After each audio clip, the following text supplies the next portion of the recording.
this is Trolls from 8Dio, and in this video I'm going to be demonstrating our Adagio Divisi Basses. We have two other videos also covering our solo bass and our ensemble bass, but in this video I'm purely going to be focusing on our Divisi section, which is two basses.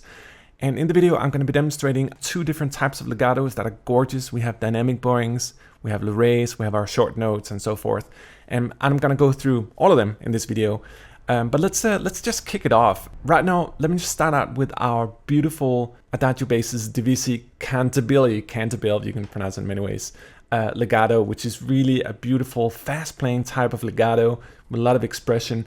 And again, let me, as I also did in the solo video, let me demonstrate the natural thing here, because a lot of people are a little confused about it because it's a very short note.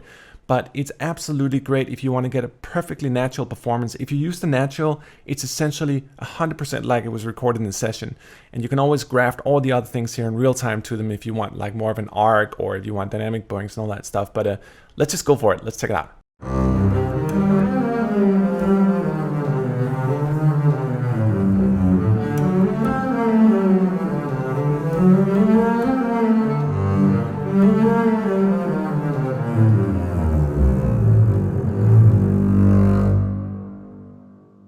I personally think that is one of the best legato patches I've ever played with. If you really pay attention, you can hear the players breathe, as they often breathe with the note and so forth, and that's particularly distinct in our solo basses as well. And that's just reality. That's what it sounds like when a real player is invested. They breathe with the instruments. Let me also demonstrate our two bows patch here, which essentially contains a double stroke on the bass, so you can hear that beautiful up and down motion on it. It's very great for a lot of sort of expression in the sound. Check it out.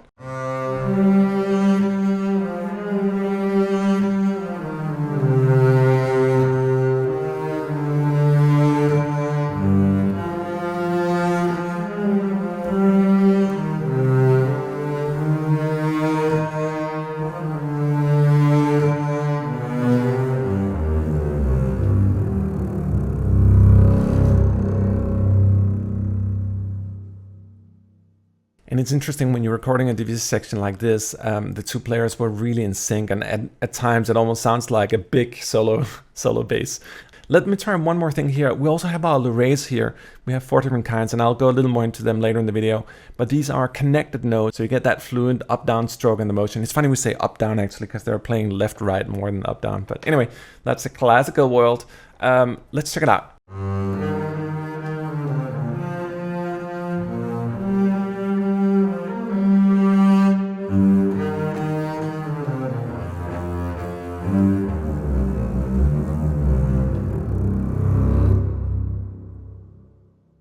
And as you could see, I was actually going between the loure and the short bows here. This whole system here works seamlessly together. You can blend all of the articulations. And of course, we also have our sustained crossfades, where you can use your CC1 and 11. It's important to use those together.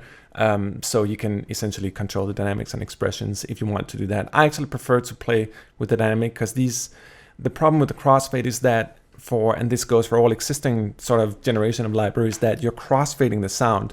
And what Colin and I intended to do with Adagio was to have that as well, because that's how we've always been doing things, but also have all these more natural things. There's no way you can really crossfade a sound.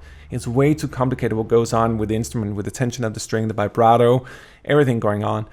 So that's why we've recorded all these different other articulations that you can seamlessly blend together. Let's move on here. We also have our beloved dynamic bowings. So let me just try to demonstrate a couple of those here. And these are really more expressive type of swells. It's not where you have your regular sustains, that's great, but these are different sustain types, but they have more of a swelling to them, more an emotional swell, a lot of different types of vibrato and going in and out of the notes. So let's play a couple of those.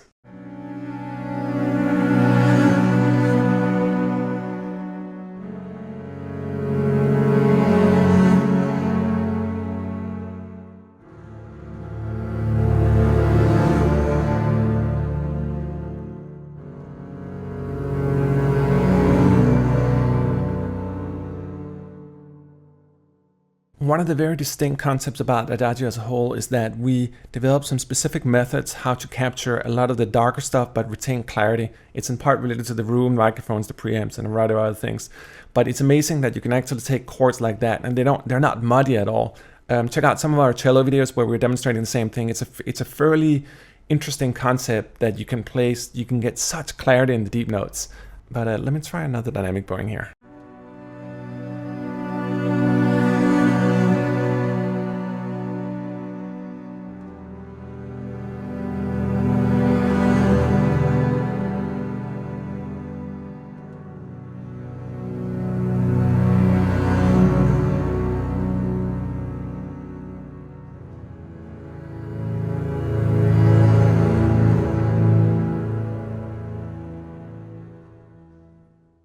Aren't those high notes gorgeous? I think it's really one of the notions with the bass is that also, oh, it just plays the deep stuff. But if you really get a good player, they can play absolutely beautiful in the higher notes. There's a wonderful video on YouTube actually where there's a guy playing Schindler's List on the double bass, and it's one of the best, I think it's one of the best renditions I've heard.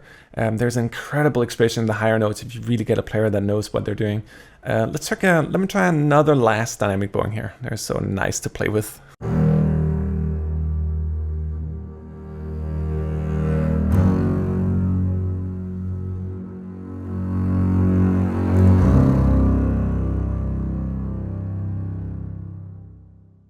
And again, this is just one way of playing it. You can combine all these different ones in different ways. And of course, we have sustained patches with Crossfade as well if you want to do that. But I think this was just a good example of how you can use some of our more sort of dynamic, expressive dynamic bowings to really get different kind of tensions. It's very difficult to do with the mod wheel just by crossfading samples.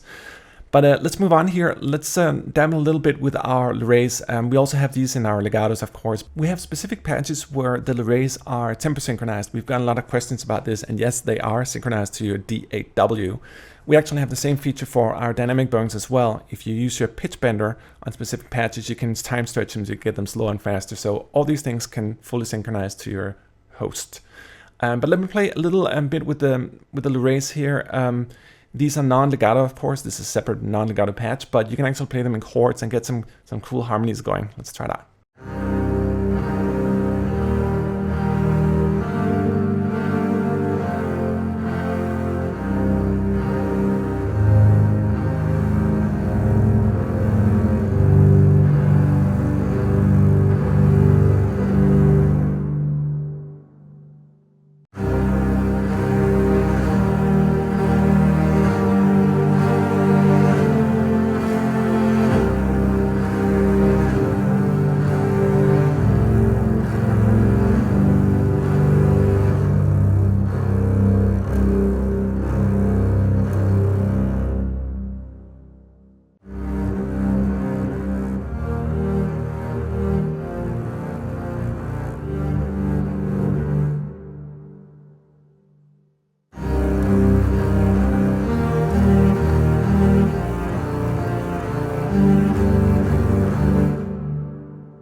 And as you can hear in the last example, I was actually playing a melody. It's kind of cool. When you're playing chords, you can totally play a melody on top of that because there's so much stuff going on and you don't really require legato for that. Let's move on here. We got a massive section of short notes for the Divisi. And when I say massive, it's in part because it's really, really deep samples. Let me try just first here to just play the velocities through the feathered spiccatos. You can get a feeling of just the range of playability, and then I'll try to play them a little more elaborately with them. But just check out like from what range they go from the ultra soft up to really, really harsh, and it gives a great expression in the basses that I haven't really seen before.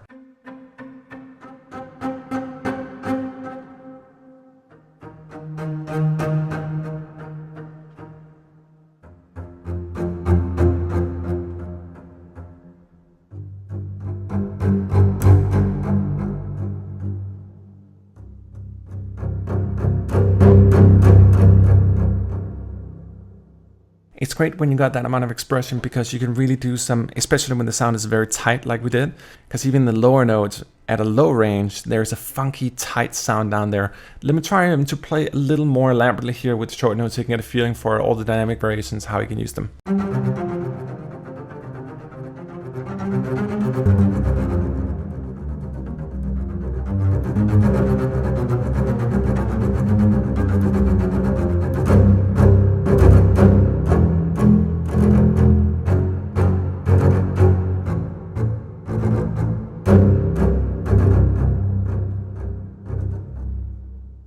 Let's also try our staccatos here, so a little longer version than the spiccatos.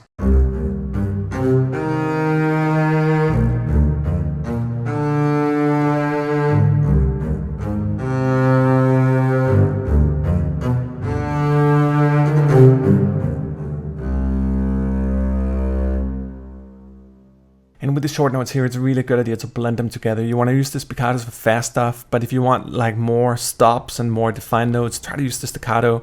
And if you need that more expressive long sustain, use the marcatos instead. And of course, the marcatos by themselves are beautiful. And unlike other libraries where they're a little more static, we try to put a little more personality into them. There's a tiny amount of swelling and emotional intention in there. And try checking them out.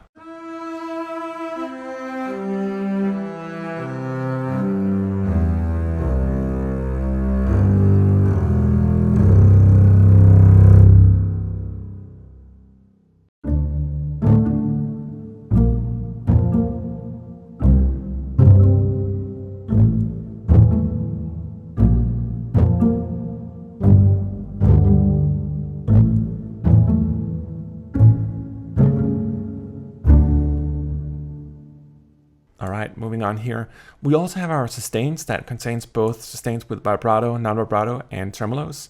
But let me just scoot forward here to our soft slur legato.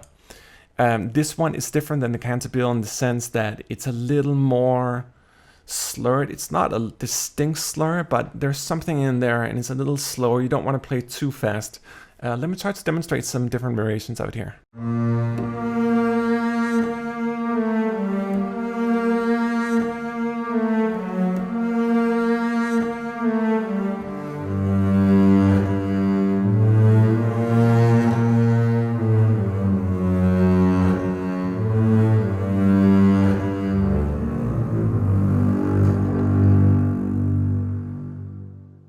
So you can see if you play it a little slower, you get that beautiful tension in the sound and that emotional expression. You can really hear again the vibrato on the note, the two players going at it.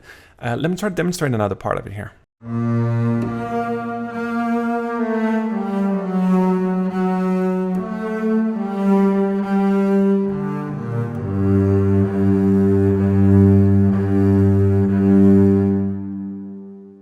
And as you can hear, you got the connected notes in the loure here. Let me just try to demonstrate all the loures here in context to the legato so you can get a feeling for how they actually work and how the difference between them. Normally the way we do it is that the first two here are half notes and these guys up here are quarter notes, so they get twice as fast. And we have specific patches where all this is tempo synchronized as well, of course. But let's move on to the next one here. It's got a little more aggressive and defined sounds. So you're going to hear a little more attack and on each of those initial strokes.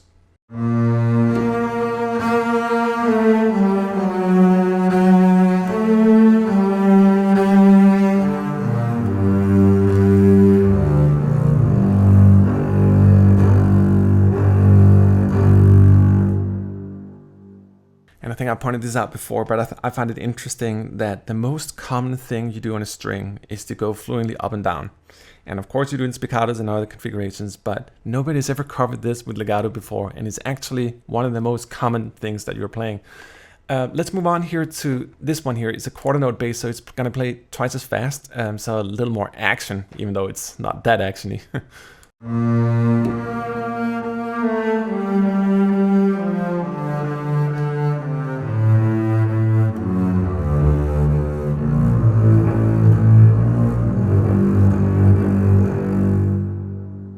And let's try the last one down here as well. Another way to actually see the difference between these guys is that you got half notes up here. The second one here would be more the forte variation. This would be more the mezzo piano to mezzo forte.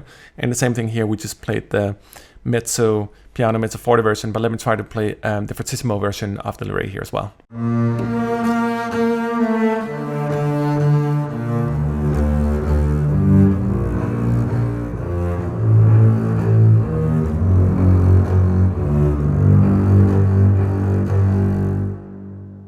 And I think that is it for our Divisi section. Also, watch our video for solo bass and ensemble basses. We have two different videos demonstrating the other parts of the library. And of course, feel free to check out the entire Adagio library, which also contains violins, violas, cellos, in the exact same configuration, both solo Divisi and full ensemble. My name is Trolls. This is 8Dio. Take care and thank you for watching.